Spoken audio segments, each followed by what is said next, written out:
In Greenwich Village, a young woman was on the phone with her mother while walking home from work. She didn't realize someone was following her as she went down an alley. She heard a strange noise behind her and turned around. A huge, scary figure was right there. She tried to run, but she tripped over a box on the ground and could only scream in fear. The next day, Peter Parker went to a rooftop party in his calm neighborhood. He saw his neighbor, Big John Anderson, from New Zealand, spill his drink and jokingly complain about it. Peter thought to himself that he had expected the neighborhood to be calm. Big John joined a dog named Spartacus, who belonged to another neighbor, an elderly man and his daughter, in cleaning up the spilled drink. Peter thought Big John was nice, even though he had some odd habits. As Peter left the rooftop gathering, Big John asked where he was going and playfully introduced him to two young women, thinking Peter was dating them. Peter smiled and went back to his apartment. Inside his apartment, Peter thought about the simpler days of high school, when he mainly played Dungeons and Dragons with his few close friends. He walked to his room, thinking about how everyone in his building had their own unique quirks. He noticed one neighbor giving him a strange look, and another neighbor loudly complaining about a stubborn zit. In Greenwich, Detective Neil Garrett approached an NYPD officer named Jerry, wanting to understand what had happened. They both saw a woman who was unconscious but still alive, and forensic investigators were working around her. Neil asked Jerry for information about the situation. Jerry explained that most of the evidence had been washed away by the rain, making it tough to figure out what had occurred. However, he pointed out that the woman's belongings were still in her purse, which was strange. When Neil examined the woman more closely, he noticed some unusual bruises just above her kidneys. He found out that these were holes made by something sharp, which hinted that the person he had been searching for might be involved again. The case had taken a dark and concerning turn. Eddie Brock, in a church confessional, tells the priest about bonding with the Venom symbiote, seeing it as punishment for past thoughts of suicide. He's seeking guidance to make peace with this dark force in his life.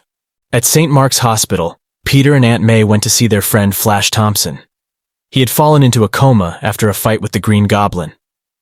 Aunt May worried that Flash might look very different due to his injuries, but Peter felt he owed it to their long friendship to visit. Peter stood by Liz Allen as the doctor carefully unwrapped the bandages covering Flash's injuries. He tried to comfort Liz during this tense moment. To his surprise, Peter couldn't help but smile when he saw that, amazingly, Flash's good looks hadn't changed, despite his ordeal. At St. Jude's Hospital, Detective Garrett talked to Dr. Phil, the doctor taking care of the young woman. Dr. Phil said her special glands, called adrenal glands, had been poked and lost some liquid, just like the other two victims. Detective Garrett was puzzled and asked who or what could have caused these injuries. Dr. Phil mentioned it could be either an animal or something like a vampire.